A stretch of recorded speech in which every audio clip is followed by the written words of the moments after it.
The scent of damp earth and blooming dogwood always brought me back to Briarwood. It was a town woven into the fabric of my being, a place where the air hummed with familiarity, where every tree and every street corner held a memory. I was Eleanor Vance, 29 years old, and for as long as I could remember, Briarwood, New York, had been my quiet sanctuary. My small, cozy apartment, nestled on a tree-lined street, was filled with books and art, reflecting the life I'd carefully built for myself, a life rooted in stability and a pursuit of knowledge.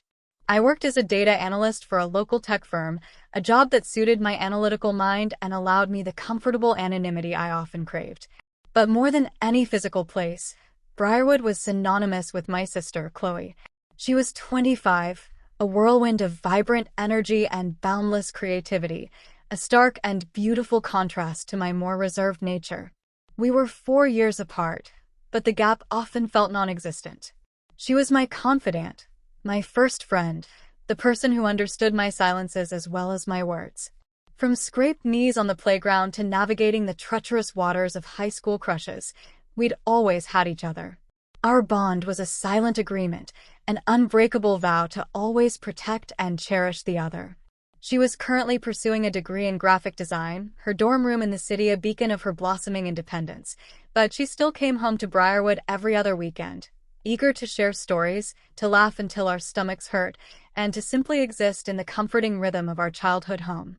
Our Saturday morning coffee dates at the local bakery were sacred rituals, filled with easy chatter and the kind of deep understanding that only sisters share. We spoke about everything and nothing, from the latest terrible reality television show to our dreams for the future, the small anxieties and the big joys of our lives. It was a life I cherished, a quiet, content existence, rich in the subtle joys of family and the comforting embrace of routine. The day everything changed began innocently enough. It was a Tuesday, the kind of dreary, overcast afternoon that usually made me want to curl up with a blanket and a good book. I was at my desk, deep in a complex spreadsheet, when my phone buzzed. It was an unfamiliar number. I usually let unknown calls go to voicemail, but something compelled me to answer. "Hello," I said, my voice crisp and professional. There was a hesitant pause on the other end, then a young man's voice, rough with emotion, replied, "Is this Eleanor Vance?" Chloe's sister. My stomach clenched. An immediate alarm bell went off in my head. This wasn't a casual call. "Yes, this is Eleanor." "Who is this?" "My name is Noah," he said, his voice cracking. I'm a friend of Chloe's. From high school." Noah. I vaguely remembered the name, a quiet, thoughtful boy who had always seemed to be on the periphery of Chloe's friend group, one of the good ones. "What's wrong, Noah? Is Chloe all right?" My heart was pounding, a frantic drum against my ribs.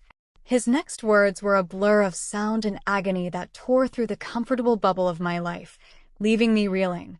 "Eleanor, I think Chloe, she needs you. I just found out something. About Liam." Liam. The name hung in the air like a noxious cloud. Liam Miller.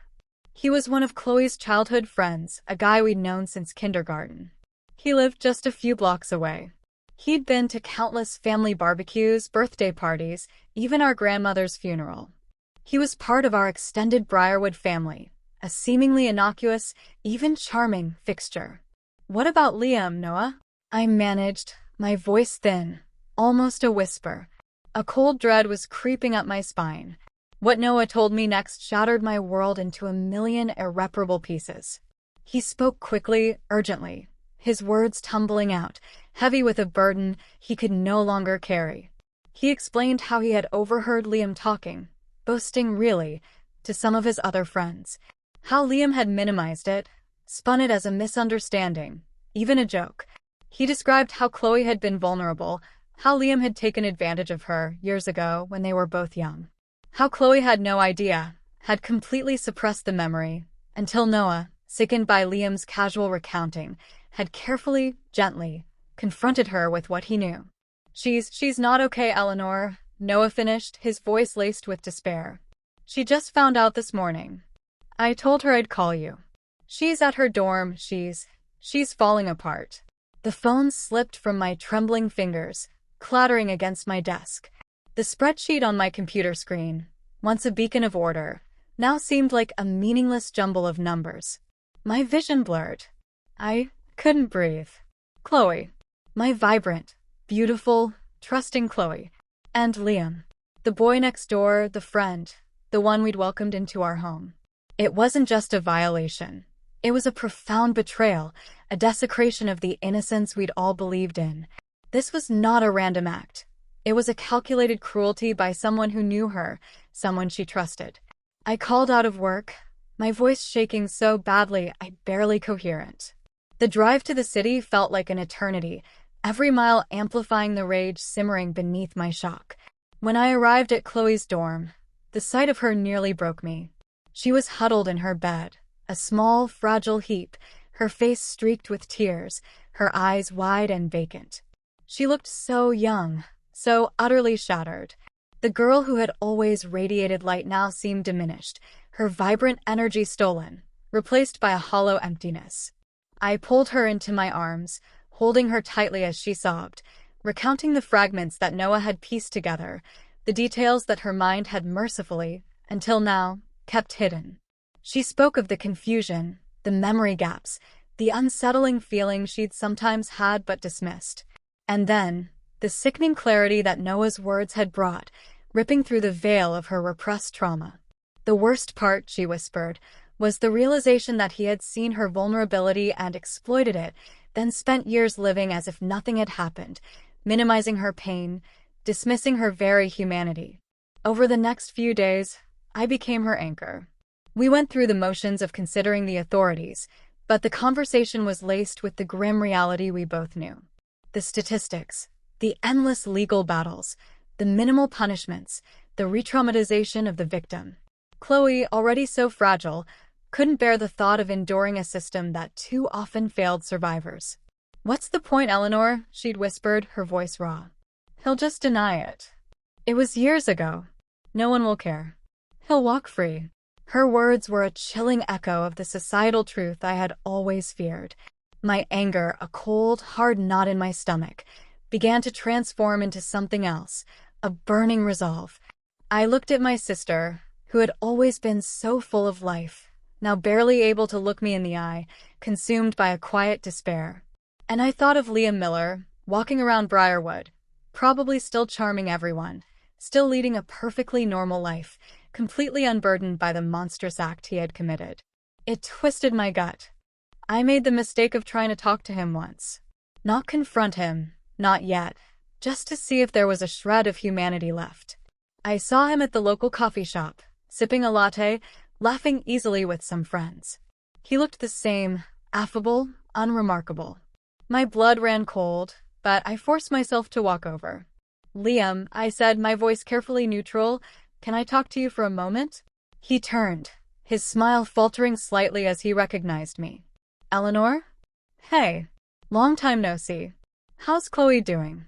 His casual question, so innocent on the surface, felt like a slap. I took a deep breath. "Chloe's not doing well, Liam. Not at all. And I think you know why." His smile vanished completely, replaced by a carefully constructed mask of confusion. "What are you talking about? What happened?" "Don't play dumb," I retorted, my voice gaining an edge despite my efforts. "Noah told us everything. Chloe knows. About what you did to her." For a split second, a flicker of something, panic? Recognition? Crossed his face. But then it was gone, replaced by a defensive sneer. "Oh, that. Come on, Eleanor. That was nothing. We were kids. Just messing around."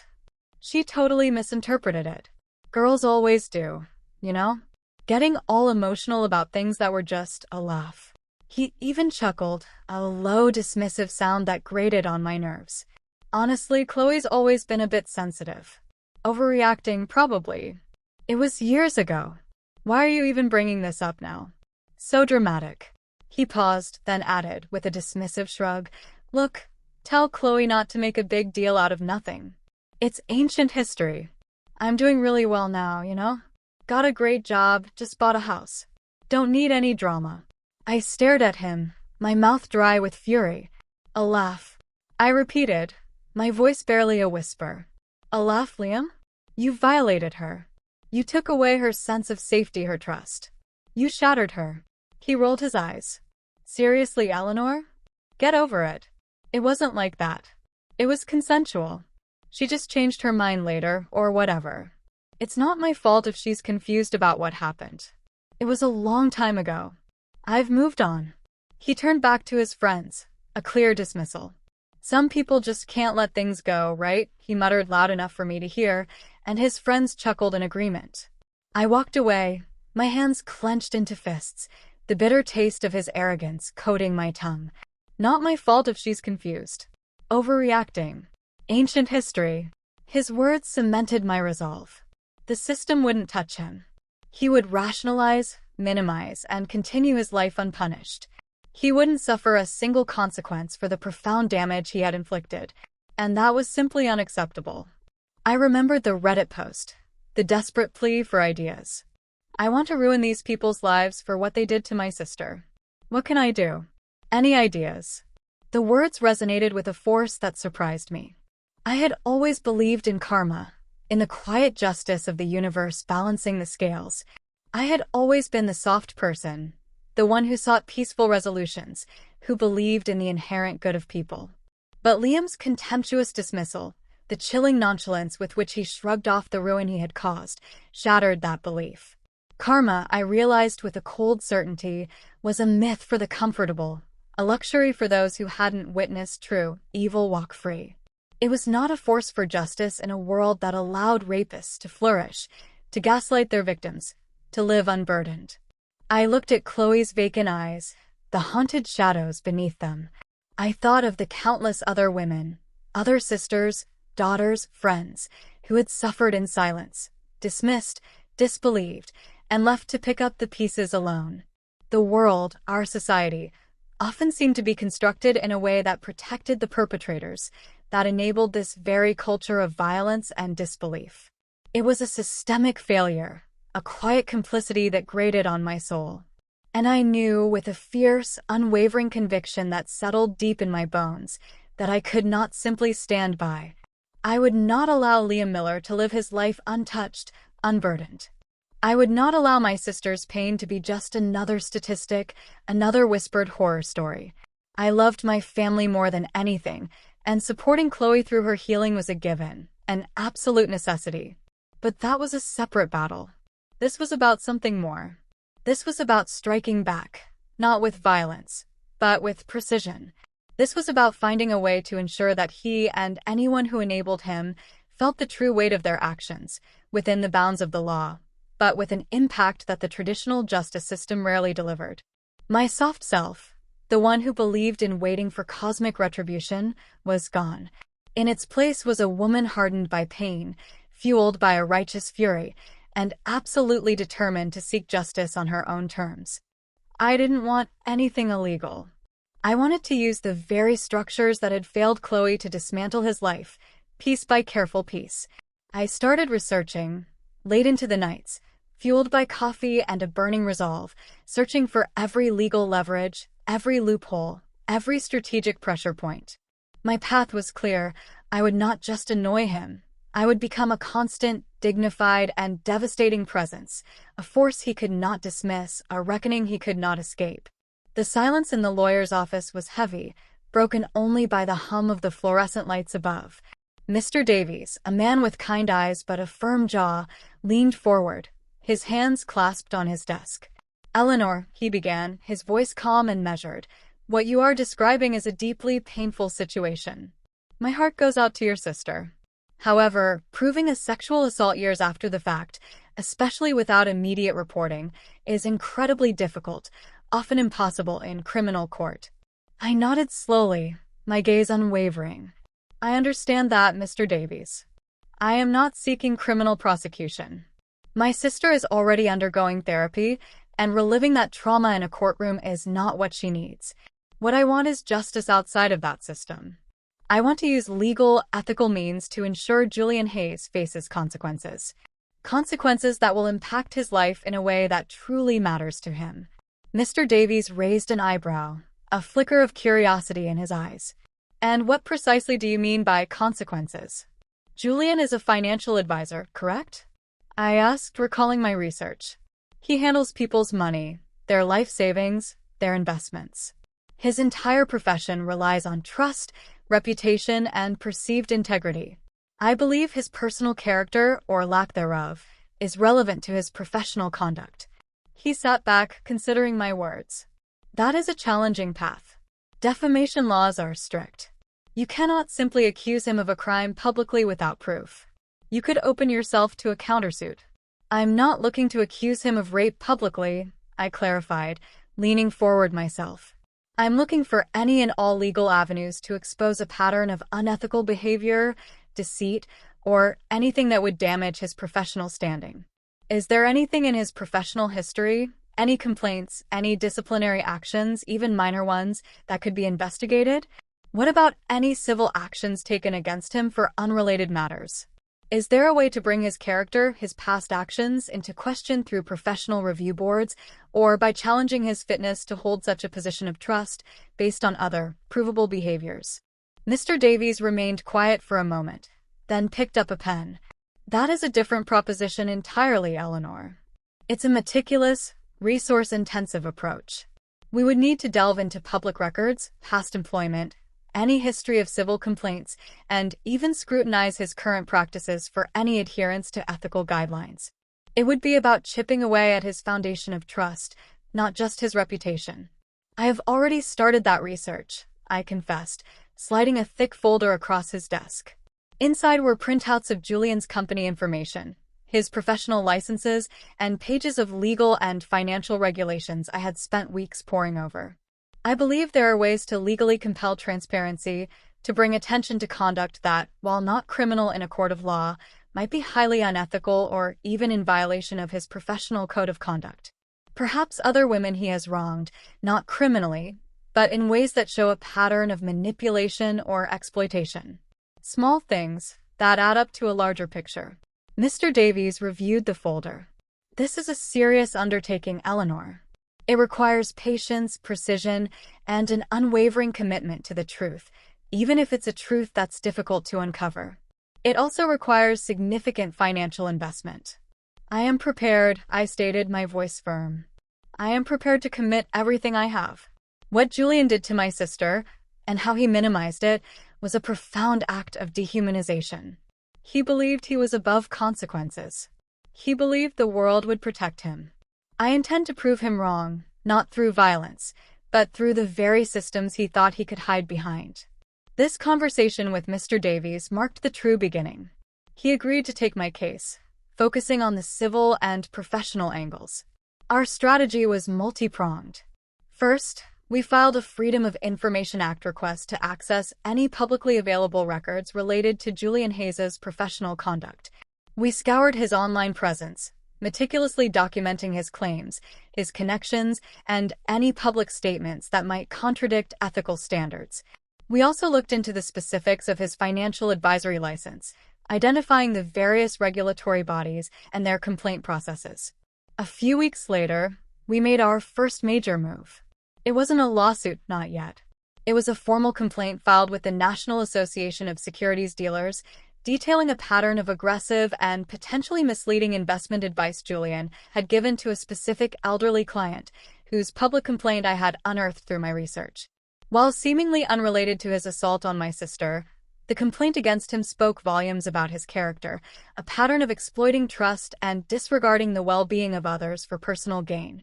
It was the first chink in his armor, a legal crack in his carefully constructed image.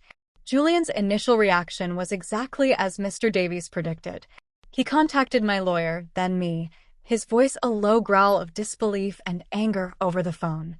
"Eleanor, what in the name of God are you doing?" Julian demanded, his tone a mix of feigned confusion and thinly veiled threat.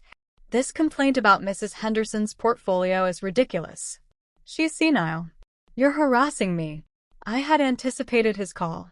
My voice was calm, steady, devoid of the raw emotion that boiled within me. "I am not harassing you, Julian. I am exercising my right to inquire about a matter of public record and professional ethics. As a financial advisor, your conduct is subject to scrutiny. If you are innocent of any wrongdoing, you have nothing to worry about, do you?" There was a beat of silence on his end, then a sharp intake of breath. You think you're clever, don't you? You think you can just mess with my life? This is a professional complaint, Eleanor. It could damage my career. You have no right. You are correct, Julian, I replied, my voice unwavering. It is a professional complaint. And yes, it could damage your career. As for my right, I believe every citizen has the right to demand accountability from those who hold positions of trust. And I assure you, this is only the beginning of my inquiries. There are many avenues for scrutiny when one's integrity is in question. He hung up abruptly, clearly rattled. It was a small victory, but a potent one. He was no longer untouchable.